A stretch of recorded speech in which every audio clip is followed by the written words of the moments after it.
নমস্কার বন্ধুরা, কাঙালের ঠাকুর ইউটিউব চ্যানেলের আরও একটি নতুন ভিডিওতে আপনাদের সকলকে স্বাগত। প্রিয় সনাতনী পাঠক বন্ধুরা, হিন্দু ধর্ম অনুসারে একাদশী তিথি অতি পুণ্য তিথি হিসেবে বিবেচিত।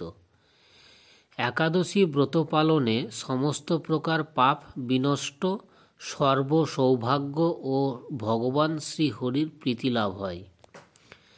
নারী পুরুষ নির্বিশেষে 8 থেকে 80 বছর বয়সের যে কোনো ব্যক্তির ভক্তি সহকারে পবিত্র একাদশী ব্রত পালন করা কর্তব্য। একাদশী ব্রত পালন করি একাদশী মাহাত্ম্য পাঠ ও শ্রবণ করলে শ্রীহরির কৃপালাভ ও সৌভাগ্যের অধিকারী হওয়া যায়। বন্ধুরা, আজ আমরা আপনাদের জানাবো পবিত্র সফলা একাদশী ব্রত মাহাত্ম্য। বন্ধুরা, আমাদের একাদশী ব্রত পালনের মূল উদ্দেশ্য হওয়া উচিত নিরন্তর ভগবানকে স্মরণ করা। এই ব্রত পালনে যে ফল লাভ হয় তা অশ্বমেধ, রাজস্ব ও বাজপেয় যজ্ঞ দ্বারা হয় না।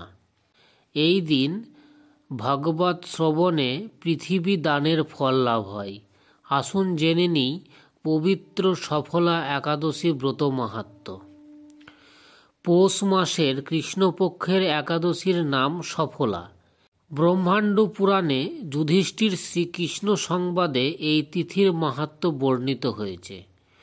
যুধিষ্ঠির বললেন, হে প্রভু, পৌষ মাসের কৃষ্ণপক্ষিয়া একাদশীর নাম, বিধি এবং পূজ্য দেবতা বিষয়ে আমার কৌতূহল নিবারণ করুন।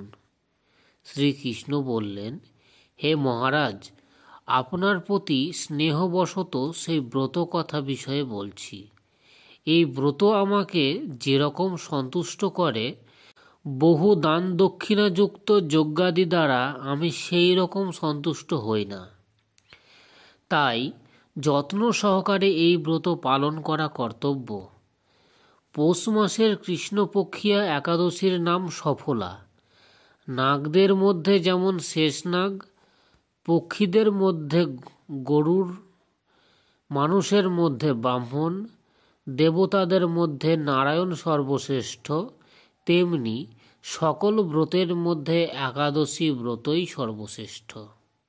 হে মহারাজ, যারা এই ব্রত পালন করেন তারা আমার অত্যন্ত প্রিয়। তাদের এ জগতে ধনলাভ ও পরজগতে মুক্তিলাভ হয়। 1000 বছর তপস্যায় যে ফল লাভ হয় না, একমাত্র সফলা একাদশীতে রাত্রি জাগরণের ফলে তা অনায়াসে প্রাপ্ত হওয়া যায়। মহিষ্যত নামে এক রাজা প্রসিদ্ধ চম্পাবতী নগরে বাস করতেন। রাজার 4 জন পুত্র ছিল, কিন্তু তার জ্যেষ্ঠ পুত্র লুম্ভক সর্বদা পরস্ত্রীগমন, মদ্যপান প্রভৃতি অসৎ কার্যে রত ছিল। সে সর্বক্ষণ ব্রাহ্মণ, বৈষ্ণব ও দেবতাদের নিন্দা করত। পুত্রের এই আচরণে ক্ষুব্ধ হয়ে রাজা তাকে রাজ্য থেকে বার করে দিলেন। স্ত্রী, পুত্র, পিতামাতা, আত্মীয় স্বজন পরিত্যক্ত হয়ে সে এক গভীর বনে প্রবেশ করল। সেখানে কখনো জীব হত্যা, আবার কখনো চুরি করে জীবন ধারণ করতে লাগলো। কিছুদিন পরে একদিন সে নগরে প্রহরীদের কাছে ধরা পড়ল, কিন্তু রাজপুত্র বলে সেই অপরাধ থেকে সে মুক্তি পেল। পুনরায় সে বনে ফিরে গিয়ে জীব হত্যা ও ফলমূল আহার করে দিন যাপন করতে লাগল। ওই বনে বহু পুরনো একটি বিশাল অশ্বত্থ বৃক্ষ ছিল। সেখানে ভগবান শ্রী বাসুদেব বিরাজমান বলে বৃক্ষটি দেবত্ব প্রাপ্ত হয়েছে। সেই বৃক্ষতলে পাপবুদ্ধি লুম্ভক বাস করত। বহুদিন পর তার পূর্বজন্মের কোনো পুণ্য ফলে সে পৌষ মাসের দশমী দিনে কেবল ফল আহারে দিন অতিবাহিত করল, কিন্তু রাত্রিতে অসহ্য শীতের প্রকোপে সে মৃতপ্রায় হয়ে রাত্রি যাপন করল। পরদিন সূর্যোদয় হলেও সে অচেতন হয়েই পড়ে রইল। দুপুরের দিকে তার চেতনা ফিরল। ক্ষুধা নিবারণের জন্য সে অতি কষ্টে কিছু ফল সংগ্রহ করল। এরপর সেই বৃক্ষতলে এসে পুনরায় বিশ্রাম করতে থাকল। রাত্রিতে খাদ্যাভাবে সে দুর্বল হয়ে পড়ল। সে প্রাণ রক্ষার্থে ঈশ্বরের উদ্দেশ্যে ফলগুলি নিয়ে, হে ভগবান, আমার কি গতি হবে বলে অশ্রুপাত করতে করতে সেই বৃক্ষমূলে, হে লক্ষ্মীপতি নারায়ণ, আপনি প্রসন্ন হন বলে নিবেদন করল। এইভাবে সে অনাহার ও অনিদ্রায় সেই রাত্রি যাপন করল।